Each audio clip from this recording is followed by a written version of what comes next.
많은 분들이 70세가 넘으면 운동을 많이 할수록, 특히 더 많이 걸을수록 건강해진다고 생각하시지만, 이는 때로는 오해일 수 있습니다. 오히려 무리한 운동 습관이 건강 수명을 단축시킬 수도 있다는 사실을 알고 계셨는지요? 오늘 이 글에서는 의료 전문가들이 조심스럽게 권장하는, 그러나 많은 분들이 간과하고 있는 건강관리의 핵심 원칙들을 짚어드리고자 합니다.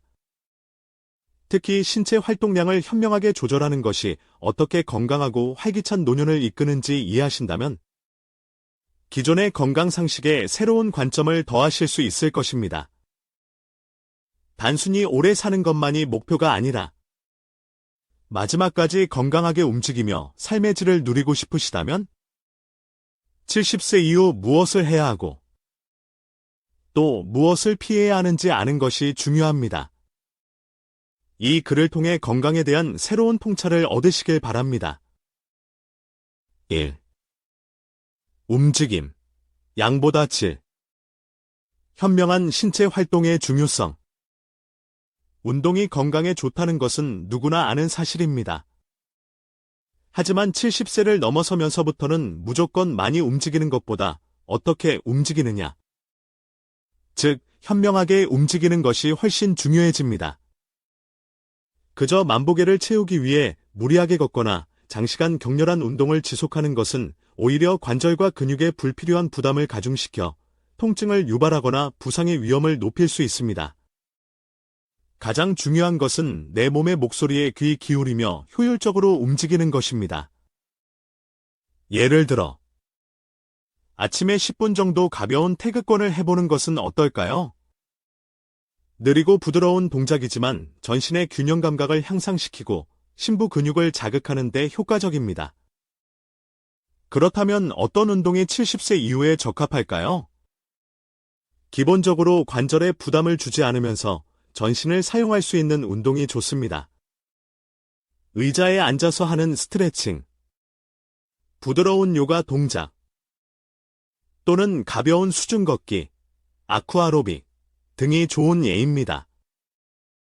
이러한 운동들은 근력을 유지하고 강화하는 동시에 낙상 위험을 줄이는 데 도움을 줍니다. 무리하게 장시간 걷는 것보다 이러한 맞춤형 운동이 오히려 건강 수명을 늘리는 스위치를 켤 수 있습니다. 그리고 많은 분들이 간과하는 것이 바로 휴식의 중요성입니다.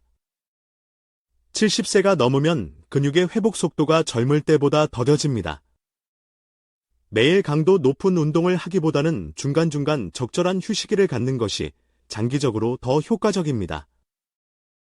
예를 들어, 오늘 걷기 운동을 했다면 다음 날은 가벼운 스트레칭이나 심호흡 정도로 몸을 쉬게 하는 것입니다. 이렇게 함으로써 신체가 충분히 회복되어 다음 운동의 효과를 높일 수 있습니다. 무조건 움직여야 한다는 강박관념에서 벗어나 걷는 거리가 아니라 어떻게 움직이는가에 초점을 맞춰보십시오. 단 5분의 올바른 움직임이 1시간의 무리한 걷기보다 훨씬 가치 있을 수 있습니다. 식사. 무엇을 먹느냐가 건강 수명을 결정합니다. 여러분의 식단은 진정으로 몸이 원하는 영양을 공급하고 있습니까? 건강한 식단이라고 하면 흔히 채소를 많이 먹는 것을 떠올리지만 그것만으로는 충분하지 않습니다. 70세 이후에는 무엇을, 어떻게 먹느냐가 더욱 중요해집니다. 예를 들어, 항산화 작용이 뛰어난 식품을 의식적으로 섭취하는 것이 좋습니다.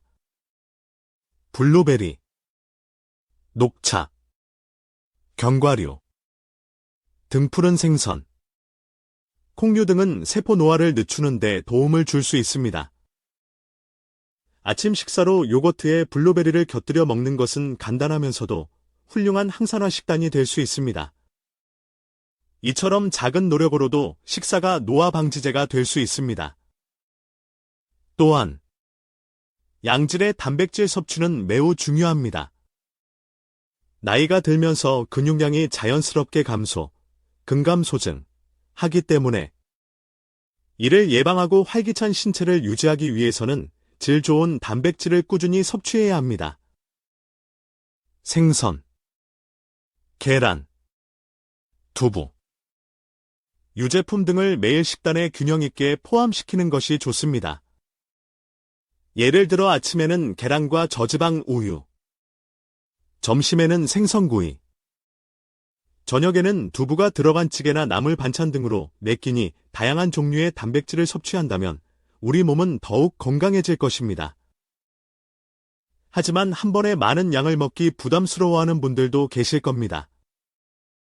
그래서 중요한 것이 바로 식사 횟수와 양의 조절입니다. 한 번에 과식하기보다는 소량씩 여러 번에 나누어 먹는 것이 좋습니다. 하루 세 끼에 얽매이기보다 오전과 오후 간식 시간을 활용해 하루 4-5회로 나누어 식사하는 것도 좋은 방법입니다. 이렇게 하면 혈당이 급격히 오르는 것을 막고 에너지를 안정적으로 공급할 수 있습니다. 예를 들어 오전 10시와 오후 3시경에 견과류 한 줌이나 플레인 요거트, 치즈 약간을 섭취하는 것만으로도 신체에는 큰 도움이 될 수 있습니다. 오늘 여러분의 식단에 우리 몸이 진정으로 필요로 하는 영양소가 담겨 있는지 다시 한번 점검해 보시기 바랍니다. 3. 영양 보충, 필수 미네랄과 비타민. 현명하게 채우기. 나는 균형 잡힌 식사를 하고 있으니 괜찮아라고 생각하고 계시지는 않나요? 하지만 70세를 넘어서면 식사만으로는 충분히 섭취하기 어려운 영양소들이 늘어납니다. 특히 비타민 B10이나 비타민 D와 같은 특정 영양소는 나이가 들면서 체내 흡수율이 저하되는 경향이 있습니다. 예를 들어 비타민 B12가 부족하면 기억력 저하나 손발 저림 등의 증상이 나타날 수 있습니다. 이는 주로 육류, 생선, 계란, 유제품 등에 많이 함유되어 있으므로 매일 식단에 의식적으로 포함시키는 것이 중요합니다.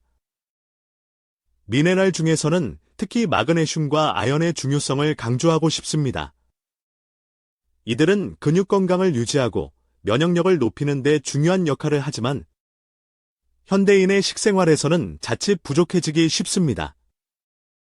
마그네슘은 견과류, 시금치, 통곡물 등에 풍부하고 아연은 굴, 붉은 살코기, 견과류 등에 많이 들어 있습니다. 매일 굴을 챙겨 먹기 어렵다면 호박씨나 콩류, 버섯 등을 통해 꾸준히 섭취하는 것도 좋은 방법입니다. 매일 조금씩 섭취하는 것만으로도 건강에 큰 차이를 만들 수 있습니다. 그렇다면 영양제로 보충하면 되지 않을까 생각하실 수 있습니다. 물론 필요에 따라 영양제의 도움을 받을 수 있지만 중요한 것은 필요한 영양소를 필요한 만큼만 섭취하는 것입니다. 예를 들어 뼈 건강을 위해 칼슘 보충제를 드시는 분들이 많지만 비타민 D가 부족하면 칼슘 흡수가 잘 되지 않습니다. 따라서 단순히 특정 영양제 하나만 섭취하기보다는 서로 흡수를 돕거나 시너지를 내는 영양소들을 함께 고려하는 것이 현명합니다. 식사로 부족한 부분만을 전략적으로 보충하는 지혜가 필요합니다. 나이가 들면서 섭취한 영양소가 그대로 흡수되지 않을 수 있다는 사실을 인지하는 것이 중요합니다. 애써 챙겨 먹은 음식이 제대로 몸에 전달되지 않는다면 의미가 없겠죠. 4. 수면, 몸과 뇌를 회복시키는 질 높은 잠. 분명히 잠은 충분히 잔 것 같은데 왜 이렇게 피곤할까? 이런 경험 혹시 없으신가요? 70세가 넘으면 단순히 오래 자는 것만으로는 충분하지 않습니다. 중요한 것은 깊고 질 좋은 잠을 자는 것입니다. 실제로 수면의 질이 낮으면 면역력이 저하되고 인지 기능 저하로 이어질 수 있습니다. 따라서 자신에게 맞는 쾌적한 수면 환경을 조성하는 것이 매우 중요합니다. 예를 들어 침실 온도는 18에서 21도 정도로 약간 서늘하게 유지하고 잠들기 전에는 방 안을 어둡게 하는 것만으로도 숙면에 도움이 될 수 있습니다. 잠들기 어렵거나 중간에 자주 깨는 분들이라면 자연의 도움을 받는 것도 고려해 볼 수 있습니다. 소량의 멜라토닌 섭취는 체내 시계를 조절하는 데 도움을 줄 수 있으며 캐모마일 차나 발레리안 루트와 같은 허브차는 심신을 이완시켜 잠드는 데 긍정적인 영향을 줄 수 있습니다. 단, 보조제나 허브차 섭취 전에는 전문가와 상담하는 것이 좋습니다. 하지만 무엇보다 중요한 것은 잠들기 전 스마트폰이나 TV 시청을 자제하는 것입니다. 화면에서 나오는 블루라이트는 뇌를 각성시켜 몸이 잠들 시간이라는 신호를 제대로 받지 못하게 만듭니다. 수면의 질을 높이는 가장 효과적인 방법 중 하나는 잠들기 전 자신만의 수면 의식, 리추얼을 만드는 것입니다. 예를 들어, 매일 밤 잠자리에 들기 전 5회 정도 심호흡을 하면 부교감 신경이 활성화되어 몸과 마음이 편안해지는 데 도움이 됩니다. 또는 가벼운 스트레칭을 하거나 잔잔한 음악을 듣는 것도 좋습니다. 이러한 습관을 통해 몸이 이제 잘 시간이라고 인식하게끔 만드는 것입니다.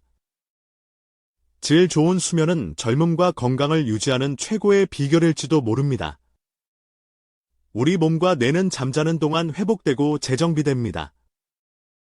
하지만 단순히 잠자리에 눕는 것만으로는 부족하며 수면 중에 신체가 효과적으로 회복될 수 있는 몸 상태를 만드는 것이 중요합니다. 5. 근력 운동. 관절에 부담 없이 몸을 강하게 만들기. 운동을 안 하면 근력이 떨어질 텐데. 관절이 아파서 움직이기가 두려워요. 이렇게 생각하시는 분들 계시지 않나요? 70세가 넘으면 무리한 운동은 오히려 역효과를 낼 수 있습니다. 그래서 중요한 것이 바로 일상생활 동작을 응용한 관절에 부담을 주지 않는 근력 운동입니다. 예를 들어, 의자에서 천천히 일어났다 앉는 동작을 반복하는 것만으로도 허벅지와 엉덩이 근육을 단련할 수 있습니다. 장바구니를 들 때도 팔꿈치를 살짝 구부리며 의식적으로 드는 것만으로 팔 근육에 자극을 줄 수 있습니다. 근력 운동이라고 하면 너무 힘들 것 같아요. 물론 그렇게 생각하실 수 있습니다. 하지만 무거운 아령을 들 필요는 없습니다. 가벼운 고무밴드나 물병을 이용한 운동으로도 충분히 효과를 볼 수 있습니다.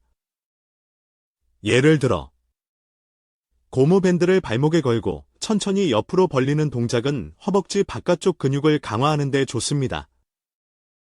이러한 저강도 운동은 관절을 보호하면서 근육을 효과적으로 유지하고 강화할 수 있게 해줍니다.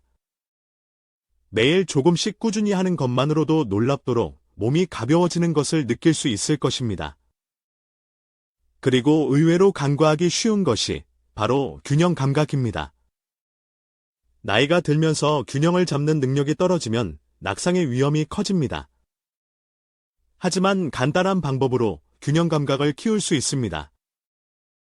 예를 들어, 양치질을 할 때 한쪽 다리로 서서 30초간 버텨보는 것입니다.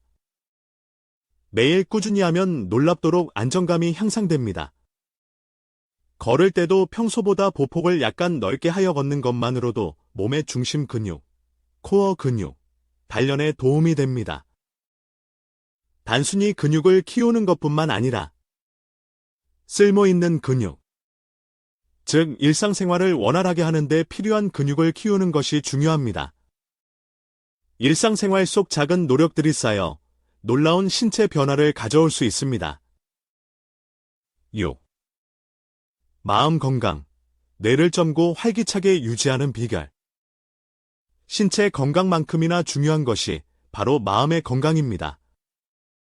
70세가 넘어서도 젊고 활기차게 살아가는 분들에게는 공통점이 있습니다. 바로 매일 할 일이 있다는 것입니다. 작은 텃밭을 가꾸며 채소를 키우거나, 좋아하는 책을 읽거나, 새로운 취미에 도전하는 등 소소한 즐거움이 있는 일상은 뇌를 끊임없이 자극하고 마음을 안정시키는 데 도움을 줍니다. 매일의 생활에 작은 설렘과 목표를 더하는 것만으로도 기분 전환은 물론 정신 건강에도 긍정적인 영향을 미칩니다. 새로운 것을 시작하는 것이 부담스럽게 느껴진다면 아주 간단한 것부터 시도해 보세요. 예를 들어, 좋아하는 노래의 가사를 천천히 따라 써보는 것만으로도 기억력과 집중력을 훈련할 수 있습니다. 십자 말풀이나 스도쿠, 간단한 계산 문제 풀이 등도 훌륭한 두뇌 운동이 됩니다. 또는 한 번도 만들어보지 않은 새로운 요리에 도전해보는 것도 흥미로운 경험이 될 수 있습니다. 어제와 똑같은 일상만을 반복하기보다는 생활 속에 작은 변화를 주는 것이 뇌를 젊게 유지하는 비결입니다. 마음의 건강을 지키기 위해서는 다른 사람과의 연결 또한 빼놓을 수 없습니다. 가족이나 친구들과 정기적으로 대화하고 교류하는 것은 마음을 안정시키고 긍정적인 감정을 유지하는 데 큰 도움이 됩니다. 최근에는 온라인을 통해 다양한 취미 모임이나 동호회를 찾는 것도 이전보다 쉬워졌습니다. 독서 모임이나 요리 교실 등에 참여하며 새로운 사람들과 교류하는 것은 좋은 자극이 될 수 있습니다. 혼자만의 시간도 중요하지만 누군가와 대화를 나누고 생각을 공유하는 과정에서 마음이 밝아지고 뇌 또한 활성화됩니다. 매일매일을 즐겁게 보내는 것이야말로 마음과 뇌를 젊고 건강하게 유지하는 핵심 열쇠입니다. 7. 사회적 연결. 풍요로운 인생을 위한 마지막 퍼즐. 건강한 몸과 마음을 유지하는 것은 매우 중요하지만 그것만으로는 진정한 삶의 만족감을 얻기 어려울 수 있습니다. 인생의 질을 결정짓는 또 하나의 중요한 요소는 바로 타인과의 연결, 즉 사회적 관계입니다. 나이가 들면서 사회와의 접점이 줄어들기 쉽지만 이는 정서적으로 고립감을 느끼게 하고 삶의 활력을 떨어뜨릴 수 있습니다. 가족이나 오랜 친구들과 정기적으로 연락을 주고받는 것은 물론 새로운 관계를 만들어 나가는 것도 중요합니다. 예를 들어 지역 문화센터의 프로그램에 참여하거나 관심 있는 분야의 동호회에 가입하거나 자원봉사 활동을 하는 것만으로도 삶에 새로운 즐거움과 의미를 더할 수 있습니다. 다른 사람과의 교류는 마음을 젊게 유지하는 효과가 있습니다. 누군가와 대화를 나누는 과정에서 뇌는 활발하게 움직이며 인지 기능 저하를 예방하는 데 도움이 됩니다. 또한 타인과의 교류를 통해 새로운 지식이나 가치관을 접하며 세상을 보는 시야를 넓힐 수도 있습니다. 최근에는 온라인을 통한 소통도 활발해져 멀리 사는 친구나 가족과도 쉽게 이야기를 나눌 수 있습니다. 이러한 소소한 대화들이 마음에 미치는 긍정적인 영향은 생각보다 큽니다. 새로운 것을 배우는 것 또한 사회적 연결을 넓히는 좋은 방법입니다. 예를 들어 지역 도서관의 강좌를 듣거나 새로운 외국어를 배우기 시작하면 공통의 관심사를 가진 사람들을 만날 기회가 늘어납니다. 누군가의 도움이 필요한 곳에서 봉사활동을 하는 것도 추천합니다. 타인에게 도움을 줌으로써 자신의 존재 가치를 재확인하고 큰 보람과 만족감을 얻을 수 있습니다. 사람은 혼자서는 살아갈 수 없는 존재입니다. 단순히 오래 사는 것 이상으로 어떻게 살아가느냐가 중요합니다. 지금까지 쌓아온 지혜와 경험을 다음 세대에게 전달하거나 지역사회에 기여하는 활동을 통해 삶의 의미를 찾는 것도 멋진 노년의 모습일 것입니다. 마무리하며 지금까지 70세 이후 건강하고 활기찬 삶을 위한 몇 가지 중요한 원칙들을 살펴보았습니다. 혹시 기존에 가지고 있던 건강 습관 중 일부를 재검토해야겠다는 생각이 드셨나요? 70세가 넘어서도 단순히 오래 사는 것을 넘어 매 순간을 의미 있고 건강하게 보내기 위해서는 잘못된 건강 상식에 얽매이지 않고 내 몸에 정말로 효과적인 생활 습관을 받아들이는 것이 필요합니다. 오늘 논의된 내용들을 바탕으로 자신만의 건강 계획을 세우고 꾸준히 실천해 나가시길 바랍니다.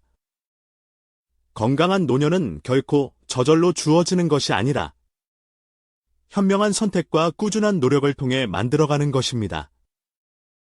여러분의 빛나는 황금기를 응원합니다.